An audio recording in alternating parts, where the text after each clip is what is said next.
Welcome to the Dawg podcast.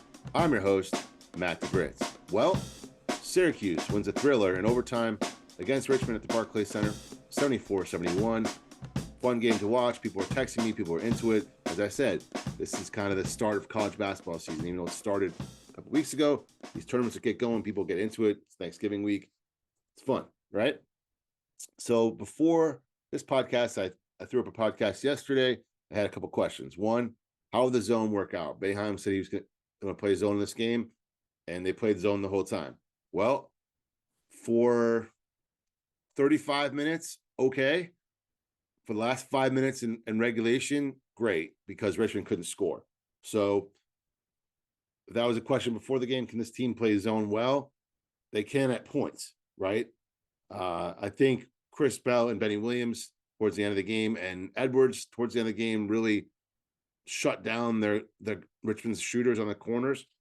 Before that, Richmond was carving up that zone, passing around, shooting threes. Syracuse didn't seem like they could really stop it, but they hung in the game because Joseph Girard had 31 points, career high. He loves playing at Barclays Center.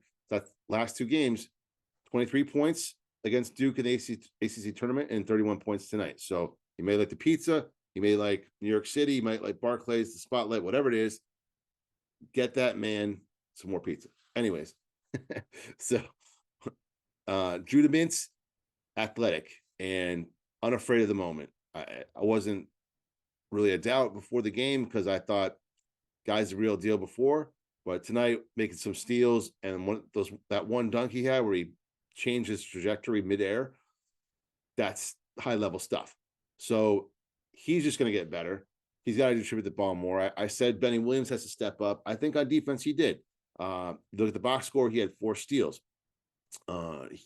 He could have maybe been a little more aggressive on offense, including one of the sequence towards the end of the game where he had his guy on his hip. I think one of the things he has to do is just decide to do something and do it. A few times there was a shot that was like an air ball and Williams went to catch it. He was kind of unsure if he should lay it up or dunk it, and he misses it.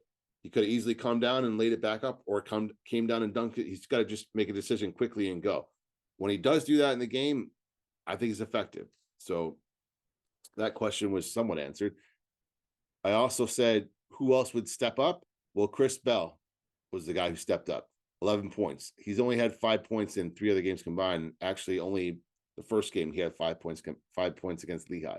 He hasn't scored in 2 games. And a lot of times in these other games, he's been pulled out of the game and really doesn't come back in for much of the game at all. Tonight, he played almost the whole game. So Chris Bell is ready to step up. 11 points, mostly threes. The 1-2 he made was a pretty tough one where it was a pull-up J.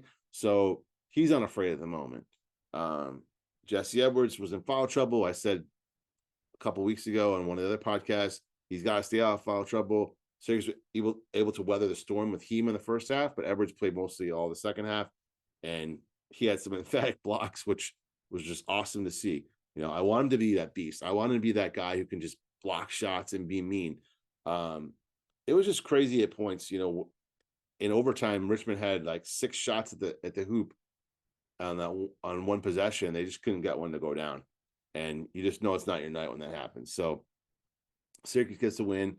You know, the announcers were saying, and people always say this stuff, these guys are growing up in front of our eyes. You know, it's hard to tell in the first 3 games because they got shellacked by Colgate, and Lehigh and Northeastern really weren't any contest. This game does tell you a lot more about the team because they had to play their best at points. You know, Girard making some of those shots he made. As I said, Mintz also some off-balance shots, and Edwards just kind of cleaning up some messes and getting some blocks. But Mintz also had a pretty sick block. So it just seemed like being in New York City just gave this team a different energy, and that's fine. If that's what you need, fine. But winning a game like this can really boost your confidence, and we'll see what happens in the game tomorrow night. One of the things that I also talked about in the prior podcast that I wanted to see was Brown and Copeland. When Brown did come in for that short time, he did make an impact. He had a tip in, he deflected the ball, he got some rebounds, but he didn't really see the floor the rest of the game. Copeland never came in at all. And I was kind of puzzled by that. I just don't understand why the guy doesn't play. Justin Taylor played, but when he was playing, he wasn't really doing anything at all. So I'm hoping I see Copeland tomorrow night, uh, because these guys that just played this full game, I know they're young, I know they're athletic, I know they've been doing this the whole life, but maybe a little tired. So Copeland could be that guy that gives energy. I mean, you watch the guy on the bench, he's like jumping up and down, cheering on his teammates the whole way. It's like, I don't know what he's doing in practice or he's been doing in the games that he's not being put in, but he's not being put in. So regardless of who Syracuse plays tomorrow night, there's a few things I like to see. One, more of a set offense. Tonight Syracuse scored 27 points off 18 turnovers they forced on Richmond, which was great. We'll be able to do that every single night. Not sure. We'll see tomorrow night what they can do. But in half court offenses at times, it was kind of like Judiments and Girard. Edwards had some points, and as I mentioned, Bell, but it was kind of like broken plays or rebounds and stuff. And that's fine because they got the win. But when they have to actually set an offense and move the ball and not get all these fast break points, what are they going to do? That's something to look out for tomorrow night. I want to see Edwards establish himself early and often down low. I want the guys to be looking for him in a screen and roll or a pin down, whatever it is, because he gets going and then you get two other guys or three other guys going. The team's hard to stop. And I keep mentioning Betty Williams. I just like him to get on the end of some fast breaks, get a thunderous dunk, make a quick decision, go to the basket. If they do that, I'm pretty sure they could beat Temple or St. John's. After watching this team tonight, I think, as everybody says, you learn some things, you see some things. And as I said before, this tournament could have gone one of three ways. Well, at least Syracuse is going to be 1-1. There's no way they can be 0-2 because they won the first game. Now let's get greedy. Let's go 2-0 and kind of push Syracuse back on track to getting those wins that they need against non-conference teams. That's all I have for the Dome Dog podcast tonight. Thanks for checking me out. I'm on Instagram, I'm on Facebook, I'm on Twitter. On Facebook, we have our own group. It's called facebook.com/groups/domedogpod, DOMEDAWGPOD. Can answer a few questions. If you're a Syracuse fan, you're in there.